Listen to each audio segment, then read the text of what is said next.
The Living Voice is a podcast exploring what shapes our voice and how our voice shapes the world. I'm your host, Yee Ley Lau. I'm joined by guests from diverse backgrounds as we explore voice as more than communication. We'll look at how our voice is shaped by our physical well-being, our inherited stories, the cultures and environments we move within, and the ways each of us are uniquely wired. Together, we inquire into what becomes possible when we meet our voice with kindness, awareness, and curiosity.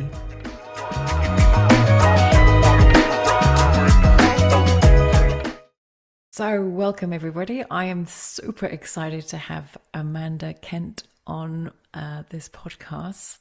She is one of the first teachers I met along my journey who helped connect me with my voice in such a magnificent and wonderful way, unexpected way as well. And I'm so delighted because we've not seen each other for quite some years. So I'm like, I can feel the energy of our conversation, and we don't know what we're going to talk about, but I'm super excited. So hello, Amanda. Welcome. Hello. It's nice to see you. Yeah. So can you tell everyone a little bit about who you are and what you do? Yeah, I'm Amanda, obviously. I'm I never find I'm not happy with the words that I use, but I would say I'm a sound healer. It's the easiest, shortest way of saying it. I was and still am really a singer. I was trained in opera for quite a few years, and various experiences sort of led me to finding a different way to use my voice. And I never really planned to be a healer. I didn't even really know what that was. I was having singing lessons, and a singing teacher recommended a healer because I would get very nervous. I'd like go to auditions, or I'd start to sing something. And so she just said, go and see this healer, and I'm willing to try anything. I've done alternative therapies for a long time. So I did hypnotherapy when I was very young, like 23. And since then, so what's that, 33 years now, I've always done other things. So I went to see this healer, and really from there, she kind of never said it, but she knew I had a gift. And so the way she phrased it later on was, well, I just sort of open people to their gifts, and we see whether or not the universe needs you to use them in this lifetime, essentially. So I was seeing her, and alongside that, my yoga teacher said, oh, I'm going to this sound healing day. Why don't you come? Because I was teaching her singing at the time. And it coincided with me sitting, I've got a garden back here, a shared garden, sitting in the garden at I think I was about 37. And I just remember thinking, this isn't happening. I'm not singing. I mean, I was singing a bit, but it's not, it's not doing anything. But I always could sing. From very, very young, I sang. And I thought, there must be a reason I have this gift. And I went to this one day, it was literally a day's workshop, and it was extraordinary. There were supposed to be 4 presenters. It was a day of terrible floods. The 2 women didn't arrive. We ended up with 2 guys, and they kind of were a bit overwhelmed, really, I think, by having to fill the whole day. And there was a lot of chat, and then suddenly, thank goodness, one woman stood up and went, excuse me, but can we sound? And we were like, oh yes please. And everyone went, that would be great, because these 2 men were just talking. And then they just did some kirtan, which I'd never done before, the call and response. And then one guy just had us standing all the way around this room. And there must have been, looking back, there must have been a couple of 100 people, because it was a big room, and we made a huge circle. And we started omming away, da da da. And then suddenly I hear, which is how I receive, I suppose, one of the ways I receive, I hear notes to sing, like a tune. And I was like, oh, I can't sing that. That's really high. And I like really high and loud, bearing in mind opera training. And I thought that's going to be really disruptive. And I was omming, holding people's hands, having this conversation with what I would call angelic, And there's this like moment of, right, I can't sing that loud. That's going to be really disruptive. Then my heart started beating like bang, and I started getting faint. And I mean, it depends what your belief system. For me, it was my guides, my angels, whatever you want to call them. And they basically, I heard, because I do translate the vibration into quite clear words. And it was like, either you sound those notes or you're going to pass out, which is less disruptive. Wow. So I thought, okay, probably singing is less disruptive. So I did, and I was just, and then that was it. And I contacted the guy afterwards because it happened then all day, this sort of mad sort of, well, I now call it channeling. But at the time, I came from, I was not just, I would say I didn't really believe in anything, not really even agnostic. I would say I was atheist. And Mm. then suddenly all these sort of openings had happened over, say, 10 years. And then the culmination of that was this sort of sudden just um, activation, I suppose. And then after that, I just started doing some workshops with various people, and and then just one day just thought, oh, there was one other piece that was important. I had a friend colleague who, when it was not so expensive, rented out Stonehenge for a Oh, yeah. morning Yeah. with just three of us. Oh, that's amazing.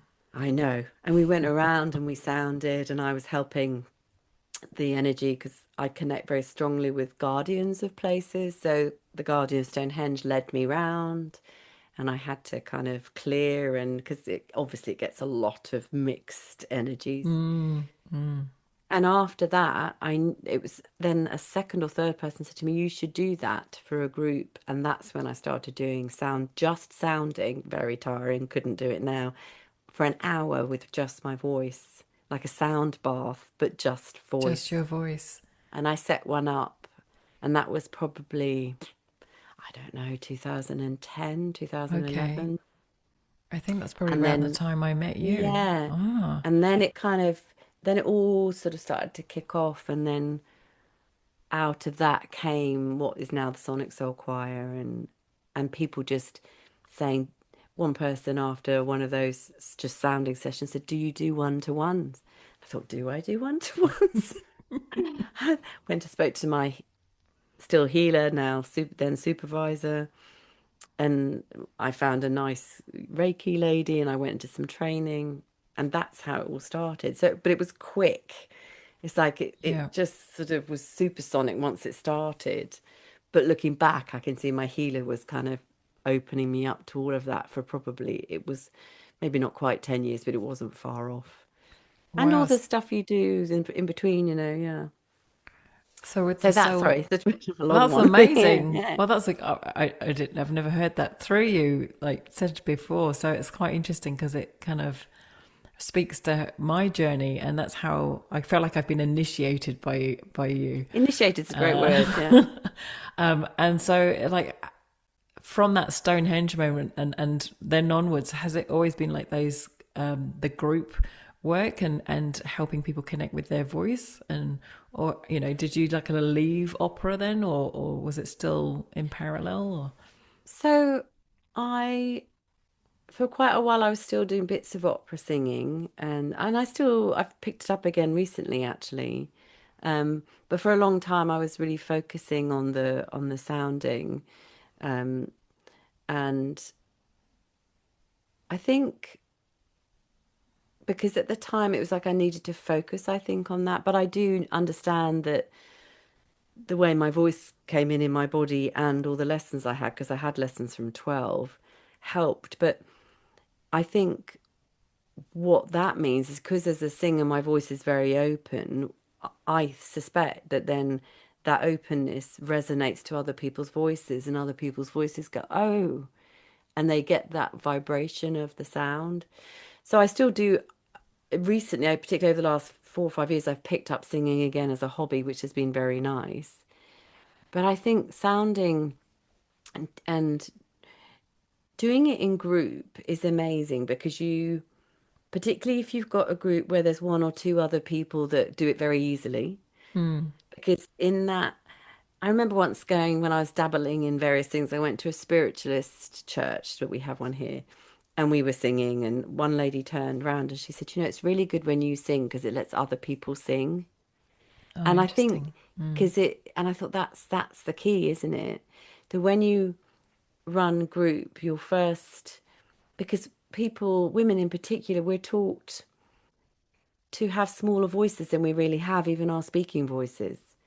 One of my opera singer teachers, probably the, oh my gosh, second or third or fourth, I don't know, one who I had then for a long time, she said to me, "You're talking too high for your voice."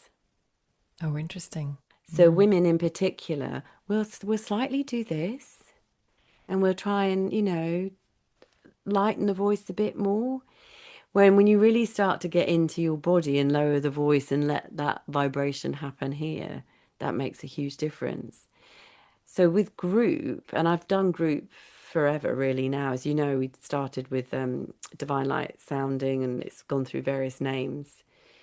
But I've found that it really helps people start to speak their truth as well when they start to sound their truth.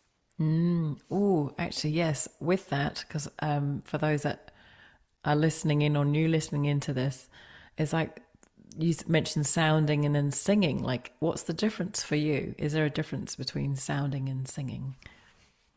Yeah, so it's almost like they fit together, but they are two different things. I think I find when I'm sounding, I would call it channeling really. When you first start that sort of connectivity. So for me, it's always about, and I've started to be really clear about this because we don't have the words to describe it in terms of like, it is this, this is what this is what you call it. But the experience of it, I think, is important. It's like once you start to really open just to the flow of energies, and you can be from the earth, from the universe, from around you, and you start to allow whatever is needed for that time to come through. When we first started doing choir, I would say, we're sounding for the whales, we're sounding for the planet, we're sounding for, and that helped people to really connect to the idea of that. And I think the difference with singing and sounding is singing, you're trying to make a pretty sound, I think, on the whole, and you listen all the time and you're adjusting and you're quite aware of what's going on here. When you're sounding, you're just trying to really be in the heart and the soul of what is needed, and your mind ideally starts to sort of wander away a bit. We are human, our brains and minds like to go, but when you're sounding, it's a meditative state for me Mm. where you're just letting the energy flow in whatever way it's needed. Um, so I think the difference is when you're sounding, you're not listening to the noise that you're making. You're Mm. trusting to how it feels. When Mm. you're singing, you kind of have to listen as well as feel.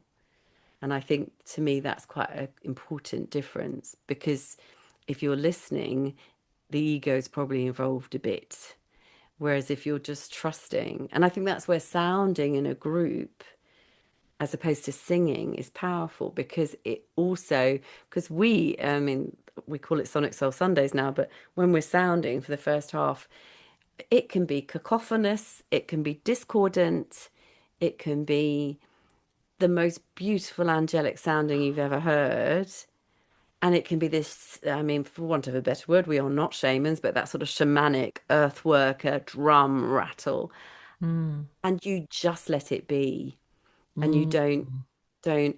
When I first started, I would have people coming and saying, "Oh, I don't like," or I was a bit worried about the fact this woman was making these animal noises or this was happening. And I would just say, then perhaps it's not for you. Mm. That's your ego and your own uh, judgment. Mm-hmm. And isn't that one of the great things about sounding is if you can let go of the judgment of your own voice, you are letting, on your own voice. I think you start to let go of your judgment on yourself. If you can just make the noise, because as children, women in particular, but certainly our generation and older, we were not allowed to make noise. We were not allowed to Mm, have tantrums. It was discouraged. So if we can honor those noises, whatever they are, and then honoring the human noise and then letting the energetic noise come through with no judgment, it's a pourful thing. fantastic. Yeah, I would wholeheartedly agree. Yeah, of course. Biased. I've got so many different questions and so many different directions we could go because you also mentioned that's why I'm seeing Stonehenge and singing or sounding for the land at different places. Can you talk a bit more about that and like what does that mean for you? Like when you were sounding and you were clearing places, is that work still there or still alive, or you feel like that's not a thing as such these Um, days? I I think I do still get guided to do it. But I also feel um like the next day retreat I'm doing, there will be half a day at Avebury Henge, which is the one just down the road from Stonehenge. I think for me, it's like I would say I don't feel the need to do so much clearing anymore. We used to do like clearing for the land, clearing for the water, and I think there are people that still do that.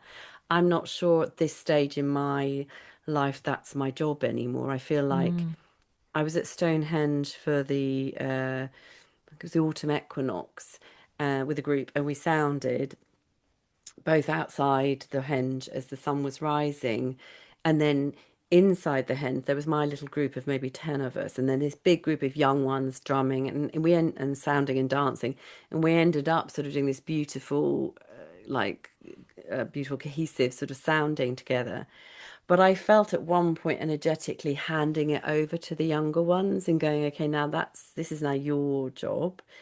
I mm, feel at this age in menopause and croning and croned, my job now is more about gratitude and connection with the earth. So that I think is the difference for me now. mm. I've done 10 years of this sort of going to the ocean and clearing the ocean and going to the spaces and clearing the spaces. Now it feels more like using sound to do more ceremony, more gratitude, more connectivity, more like delving deeper into the earthly energies and working collectively more than having to see it as a separate job to do, more as a sort of co-creation and co-consciousness with the earth and the universe all together in one sort of connectivity using sound. That's where Nice. drumming and rattling and that kind of dancing and that's why it's so. I remember reading someone was complaining about the drumming and the sounding at Stonehenge, and I thought this is someone who does not understand that human beings have always done that. Yeah, We've always sung and danced and drummed. That's that's what we do to connect with each other, with the land. So I absolutely. would say I feel that part is done. Like I did 10 years of earth work in that way. Now my job is more about, and I think that is part of croning. As a crone, you sort of connect to this sort of, for me, it feels like a cavern space. It's deeper and Mm, darker and stiller, and you can go further in, yeah.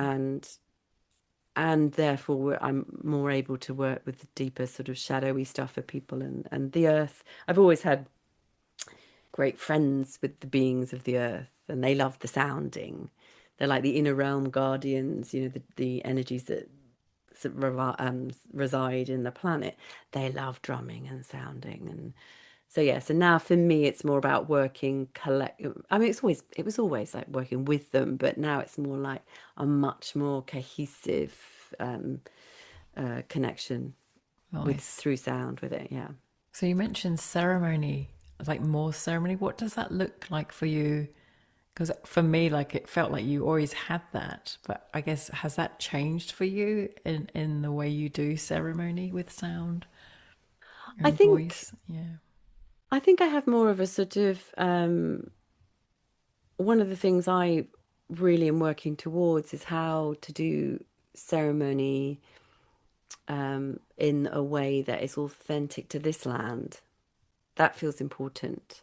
That we, I've this is my genetic home, and I've lived here my whole life, and there's a power to this land. So it's bringing in the way it's changed a little bit is bringing in the energies of this particular island and the water that surrounds it and the sacred spaces and the stones and the woods and all those sort of guardian spirits that I connect with just as I've moved around this island, traveling or whatever, but also connecting to the because in Britain there's very little truly passed down of our indigenous knowledge, and and it's very blocked for me by very male orientated druids and paganism, and for me that just isn't doesn't resonate. So I'm looking and working with developing ceremonies with drum, with rattle, with the earth, but also connecting to our ancient powers. Like we have bog oak in this country that's like 5, 6, 10,000 years old, connecting to those energies, connecting to the energies of the stones, but the mountains and the valleys, and how we bring that in collectively as well. And then adding into that the power of I do live in London, and the strange melee energy that we have in London actually is so potent. It's because it's so extreme.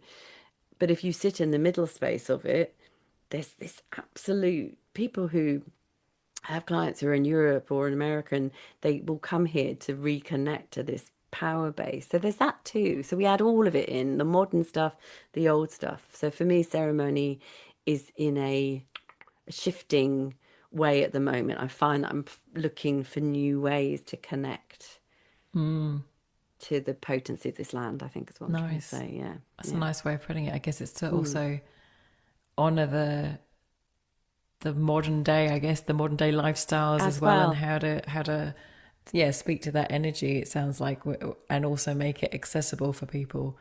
Um, Exactly. wow, that's amazing. And thanks for Yeah. clarifying where you live, because I say, oh, we haven't mentioned where you're Yeah, where yeah, you're from. yeah. So London, which is a real mixture of energies, and I Yeah, really yeah. definitely enjoyed my time there for sure.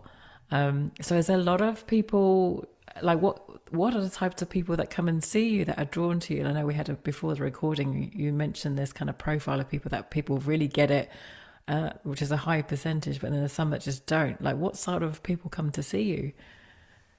It's a real mix of people, and also ages. I have, women in their 80s and men, and then children come as well.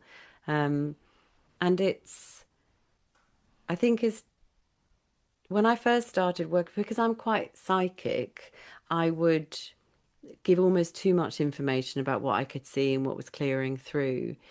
Because for me, sound and vibration acts almost like a waterfall in my mind. It's like people standing under a waterfall of energy and light, which is what the sound brings through and clearing. But as time went on, I never really cleared one lifetime at a time. If I was working, say, with past lives, is a good example. I would always find myself going to the lifetime that created it and then clearing. But as time's gone on, I thought I don't think people need all that information. I just, really, if somebody asks me a question, I'll answer it. But I feel on the whole, what I attract is people who are looking to. Years ago, I said to the universe, because people kept saying, back in the day, people would be like, "Ooh, what's your elevator pitch? What's your mission statement?" I'm like, "I don't know." So I said to the universe, "Come on then, give me a mission statement." And it said, "Connect and be." Wow. And that was a long time ago. It's probably 16, 17 years ago. And it's those people. It's people that want to let go of the mind. I was born feet first, slightly twisted, so my crown chakra never shut. So I always say I have open sky brain. So I was always very open. So I'm like this. Nice. which is challenging when you're growing up, but doing what we do, it's useful. And I think that the people that come to me is they want to sit in that, in their own ability to let go of their human experience and connect purely to the flow of energy and to Mm. let go. So that tends to be the people that I attract. But I also have people with more chronic stuff going on Mm, who okay. come to rest and be supported as well. But most of my clients are people who really understand that we are more than this. That we are. This is only a part of our experience, um, and and that connect to sound. I mean, I do think that's part of it. We were talking earlier, weren't we? I mean, gong is always a good entry point for people. If people come and I can feel they're not sure, um, particularly men, obviously the older men, they still feel they need to control a bit. But you give them gong for like 20 minutes, 25 minutes, and they settle and they start to get it. So I would say I have a wide variety of clients from all sorts of walks of life. Um, but I think the key is that it, you, I think you have to have at least a curiosity about the fact there is more. Mm. Mm. And what do you feel? Um, because it's talking about like you've got this yummy awareness of the influences that come through you, but like, has there been moments where other things may have influenced and shaped your voice? And has that? And you said you mentioned about you this high speaking voice, and it's dropped. Like, was Hmm. that a conscious shift, or over time you just noticed you just dropped more comfortably into your skin? I think that was a conscious shift. That was when my teacher said to me, "You talk too high." I thought, yeah, I think I do. Um, and sometimes my voice can be a bit low now. It can get really low. And I think there's something about honoring where the true potency of the female power, I think, in the voice. Women use our voice. I mean, everybody does, but I'm a woman, so I'm going to specifically talk about being female. But, we use our voice for so many things, for reassurance, for singing to the children, lullabies, but also when we're being in our protective mode of people we love, and so I think that was a very conscious thing. And I think I meant to say earlier, what's fascinating to me as well is I have to remember, I said when we used to do choir, we'd start by I'd say, oh, we're going to sing for the whales, we're going to sing. Mm. And also, when I first started sounding, I would be very specific about who was coming through. So I would find that I would be working with various, for want of a better word, sound guides. So there was a very old Peruvian woman that used to come through, and I'd be like, sounding down here. And then I'd sometimes this like an indigenous North American person would come through and I'd be sounding, and I'd be very clear at the beginning who was coming through, what energy it was, what experience that was, whether it was angelic, whether it was guide, whether it was earth. Sometimes we still get this kind of lovely little silly little fairies singing. They're very cute little sounds they make. But I think you have to start there. You have to start with a knowing of what you're bringing through. And that felt important at the time to what you're saying, where the steps were. The first, I think when I first started sounding, I realized at that time, because it was new to me, I needed to know that they were of light Mm-hmm. and positive. I needed to check in quite a lot. So I always, when I first started, don't need to do it now, but when I first started, if I felt a sound guide step in, whether it was with the gong or with sounding, I would always ask, are you of light? Are you of light? Are you of light? Mm. And they have to say yes 3 times before I would then sound their sound.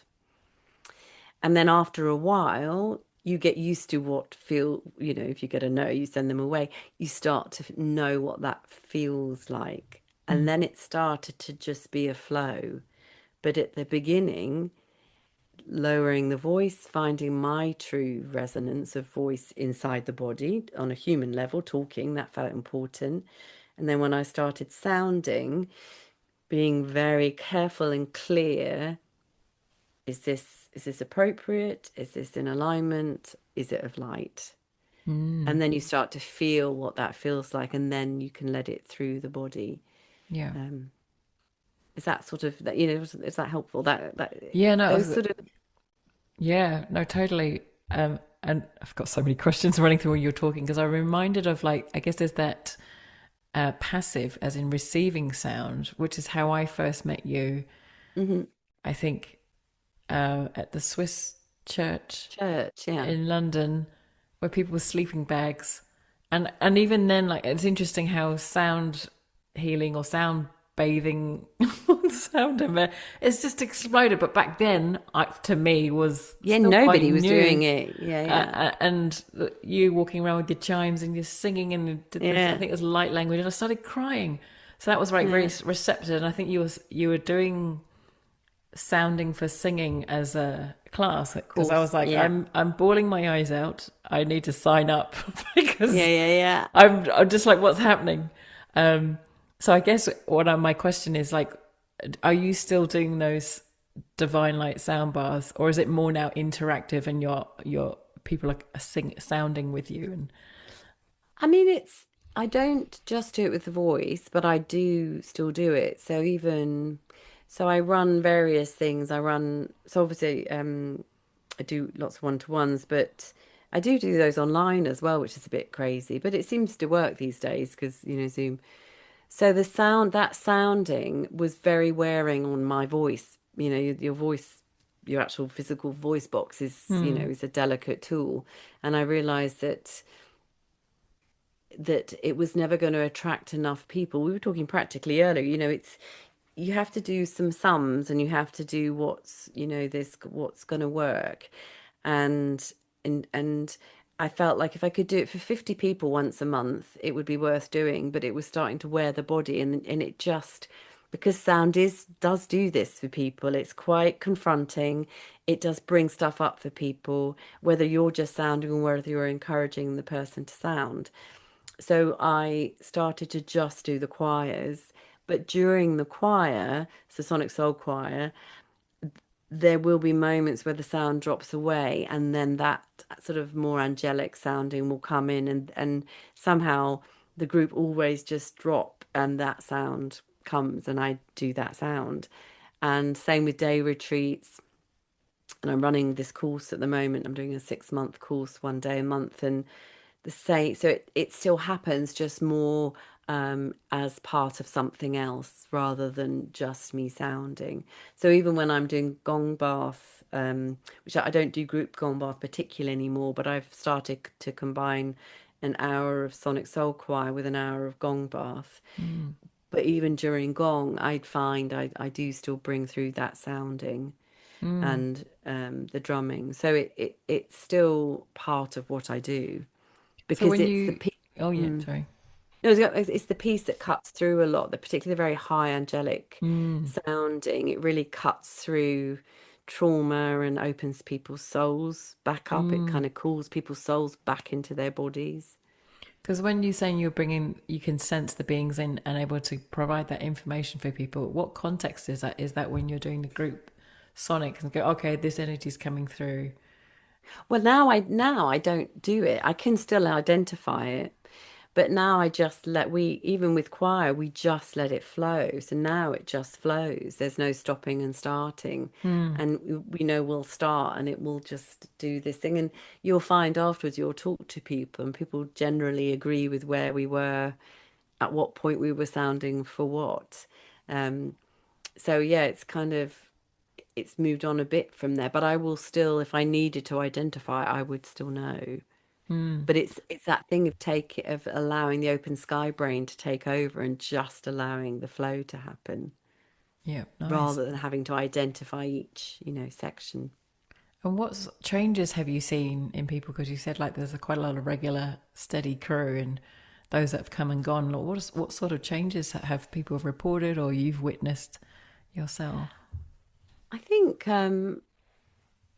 what you find the biggest change in people is people just being more in that sort of flow state, where because you're, once a month or whenever you're choosing to come, you allow things to just flow through. People sort of say they find it easier to just let things flow through them. Hollow boning, do you know that phrase, hollow boning? Yeah. Such a key thing. And of course, when you're sounding, you're kind of experiencing that properly, aren't you? Where you hollow boning being you open yourself up to the light and you become like a hollow bone and everything just passes through you. So people report sort of being able to do that with more ease, being able to be in group with more ease. One of the Mm, things I attract a lot is people who struggle with being in a group that was because of me. they yes, but that's a lot of my people. They'll come to me and be in my groups because they feel safe, and that for me is a big thing that I am helping people be able to be with other people because we need to do that. It's important to come physically together where we can and join together and do that, and also just people finding their voice. They get huge activations, and people who come have been coming for years, their voices have gone through these beautiful changes. People have this extraordinary ability to channel whatever they're called to channel.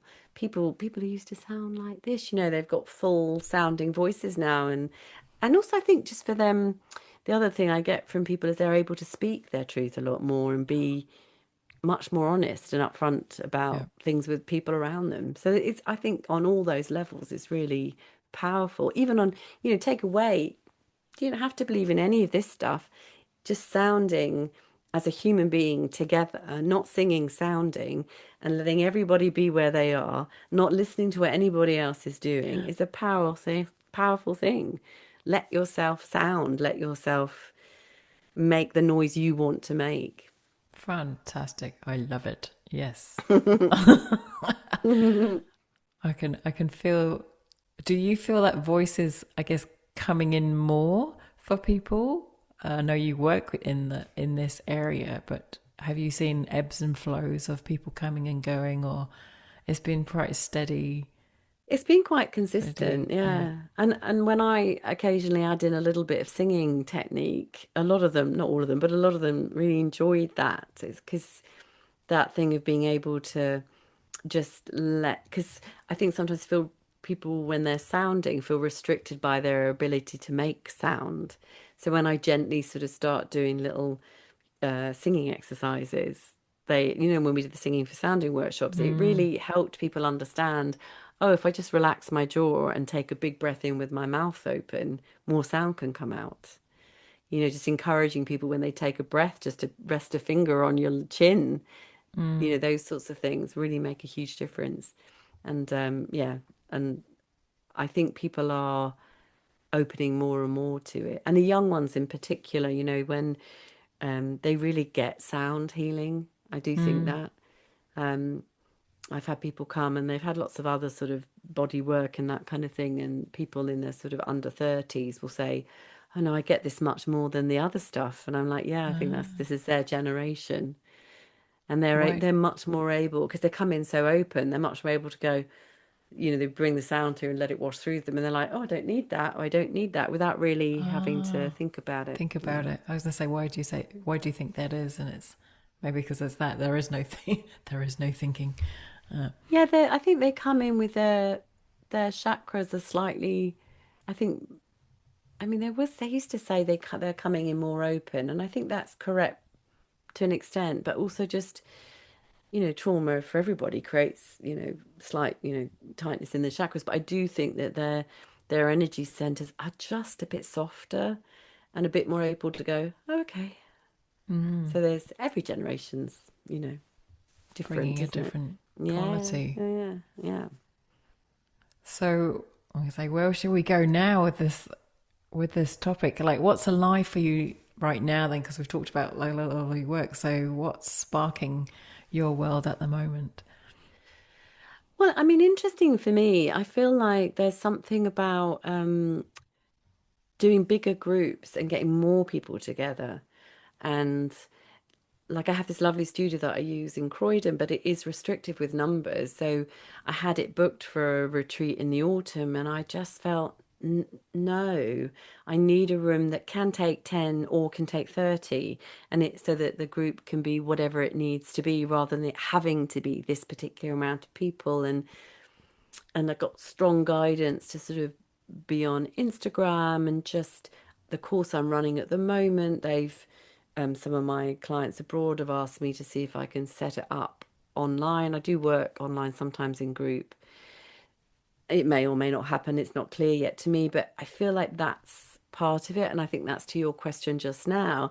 I think people are becoming more and more open to new ways of connecting. And I think it's that piece of not is how do we my feeling is it's like we need to get more people together to experience the not needing to think all the time, to not needing to name everything, you know, to just be, connect and be and Mm. experience that.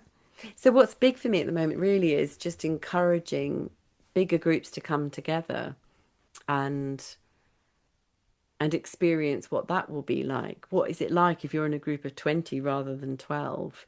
When Mm. the group has to hold the energy more than just me, I can't hold, you do this piece of holding, but when in a bigger group, once you get over about 12 or 13, you can't hold for every individual, which you can in a smaller group. But then isn't that where we are now, that these bigger groups can come together and it becomes like a whole field of the consciousness with the group holding. So you're sort of grounding and holding the space, but the group together collectively hold and clear and expand. So for me, that's I can see that's what the next piece is. Oh, that's exciting. I I'm know. kind of answering my next question, which, unless there's a little bit more we can add to this, it's like, what would you like to see humanity voice more of in the world? I mean, I live in London. Kindness is the answer to that. Kindness. Um, yeah. And just, I think, I think as well, there's something, isn't there, about allowing voice to ebb and flow so that you're there's ebbing and flowing, and then there's being aware of your own what you're adding into the noise of voice as well. There's something about that around just making sure you are still listening well Mm. when we're talking about talking and communicating. You see so much in the world of just people on send, people in their own unconscious bias, like that's just fact. And if we can more and more just soften, and all we can do is model it in our own bodies and our own beings, and then bringing people together to sound in this non-judgmental way is so freeing. So allowing that to happen more. I mean, I love the fact you know, in modern culture, in pop music. I mean, there was that film, wasn't there? K-pop Demon Hunters. Oh, yeah. People talk much more about the light and the dark and the shadow and the fact that we are both. And I think it is definitely coming more out into the mainstream, and voice and sound more than anything can express light in a way nothing else can Mm. Mm. because however you emanate the light through sound, everyone can receive it. If you try and just emanate light through energy, a lot of people can receive it, but a lot of people can't. It's that thing of, when I used to do sound baths for a school, there'd be 100 girls in front of me, and 50 of them would completely kind of get it. And then 25% would really get it, and then 25% would not get it. And I think, if you're talking about voice in the world, it's like really what we have to do is just be in our energy of light and emanate it however we can, in whatever vibration we can. And Mm. it really does shift people. Yeah. That's interesting. Can you speak more about, because we talked about light quite a lot, like what is if it's an opposite, or what's the, we talked about shadow or darkness, and you're very clear about who's coming in terms of what energy, and just kind of like being the bodyguard, if you like, to go, Yeah, like, yeah. wait, who's that?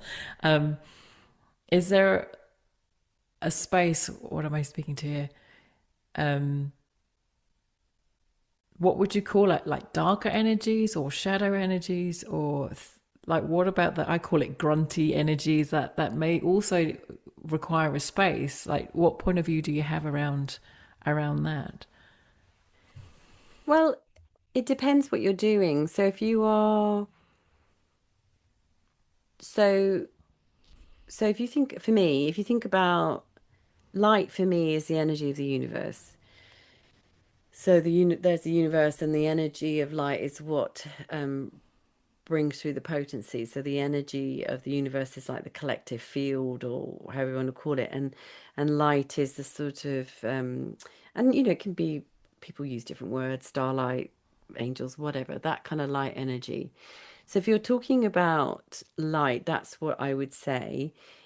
When I'm speaking about being clear about what's coming through, I don't allow anything that is not for the highest good of all to speak through me, in terms of what is beyond our human perception.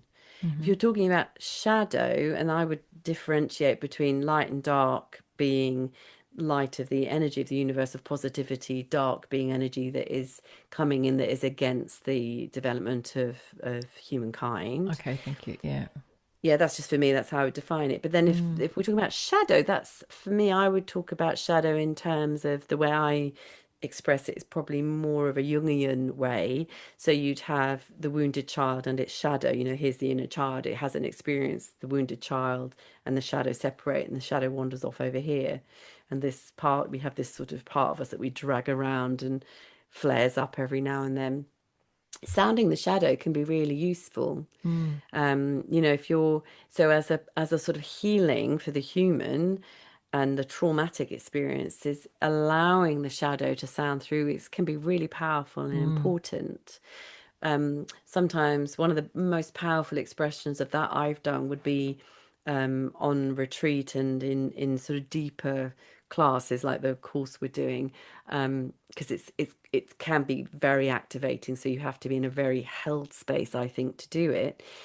Is allowing the child to cry Mm. and letting that very baby screaming coming through, and then that can also let any and then that can go then into shadow expression, anger, and so all of that can be so important as well. So yeah, definitely, if you're looking at, if there's a moment when I'm doing a day retreat, or probably not so much a day retreat but an ongoing course. Yes, like a, hey, come along to this day workshop. Yeah, Right. I mean, my, I mean, I am a bit of a, excavator. I'm not somebody, I always say it's deep work. It's probably not for somebody who just wants a nice sort of gong bath. Probably not the right person. Um, but yeah, and also if it's people that trust me, I think that's the other thing. If I know everybody, and I know, and that comes through, and I think, okay, we've got to do this, because I do everything guided. I sort of have a vague plan, but I will just, sometimes that is not what happens, because it will depend who's there. So yes, to what you're asking me, it can absolutely be, voice can be a really powerful way to express shadow, because shadows are the parts of us that we were not allowed to express. So Mm. if we allow them voice, then they can usually Fantastic. reintegrate. Yeah, Yeah. thank you for making that distinction, because I'm sensing that there's quite a few people that may muddle or group together shadow and dark, and then these words, and just glump them Them into one together. Yeah. category. Yeah. As I actually know, there's a distinction between parts of self that need also a space and a place in the Yeah. world versus, and I really like your description of, like, actually there's forces that are maybe not a contribution to our consciousness of the planet and the being Yes. and the Yeah. person. So yeah, that's a really good way of Yeah. distinguishing those Yeah. It things. feels important to have clarity, I think. Um, like for me,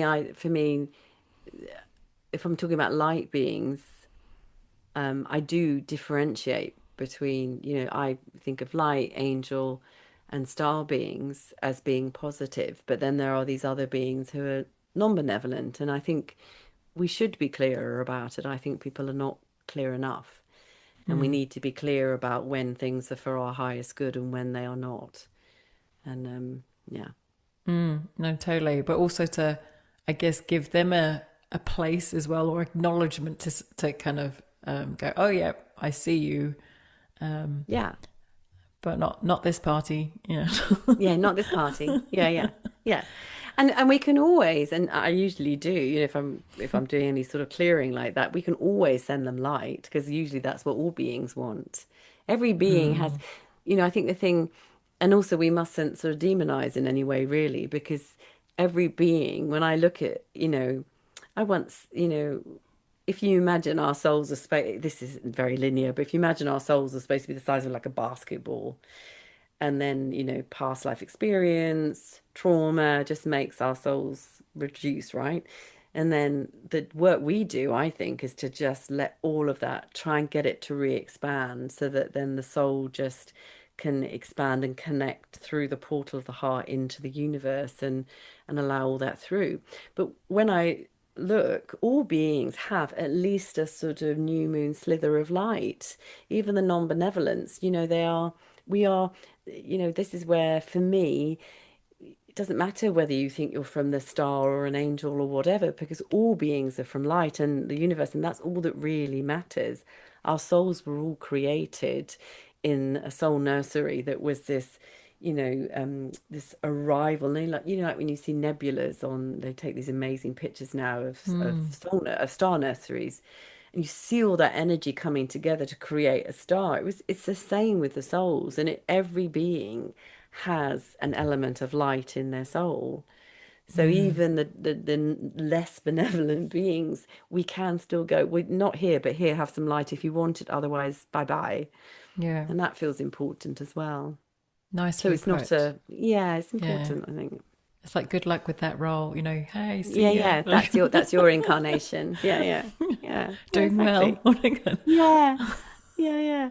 It's like when people will talk about the demonics down in the lower realms, and I'm like, they don't feel like demonics to me. They're just like slightly lower vibrational elementals, really. Yeah. They're of fire and earth, and yes, they feel denser, but they're still, just doing their thing. Part of creation. Yeah, Yeah, absolutely. exactly. Oh, Yeah, thank you. Thank you for putting words to that. yeah. That's okay. So now we're coming towards the end. Is there anything else you feel is sitting there that would like to emerge around the voice and what people would like to hear? I think I think the thing that's coming through to say is actually a very technical, well, not even technical, a really easy thing is whenever you're anywhere where you think you want to make noise and don't feel you can, just hum. And it feels important to say that. It's like not everybody needs to be a singer, but if you're sitting in a space, where there's a possibility of making sound, just hum. Let this energy center just vibrate and see how that feels. And playing between the kind of the vibration, like can you hum to here and hum to here, and what does that feel like? And just hum. If you can't do anything else, just hum and see how that is. Just hum. Love Just it. hum. Mm. Yeah, exactly. Oh, So I think that feels fantastic. nice. Yeah. Yeah, yeah. Accessible, easy, and yeah, so Yeah. beautiful. So, where can people find you if they want to look for you? Where's the best place for people to access your Um, work? I'm on I'm probably I mean I've got a website. Do you want the thing? It's just amandajkent.com, and then I am now on Instagram, which is interesting. Not Yay! done that. That's new.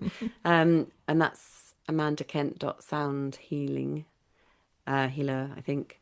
I've got some bits on YouTube, but that's still sort of rumbling around. Um, but the easiest way to get hold of me is just email or yeah. Fabulous. And we'll put the links in the show notes. Oh, thank you. But yeah, thank you so much for connecting in this You're way. It's so welcome. good to see you and hear It's you. so nice to see you. And Yeah, I'm yeah. sure there's probably a part two, so we'll have you on another time, I guess, Yeah, after yeah. things moved on through this Yeah, year yeah. and all the changes and where we've landed. Yeah. But yeah, thank you again so much. And yeah, I look forward to seeing you and hearing you again soon. Ah, well, thank you too. You feel amazing. Yay. You're welcome.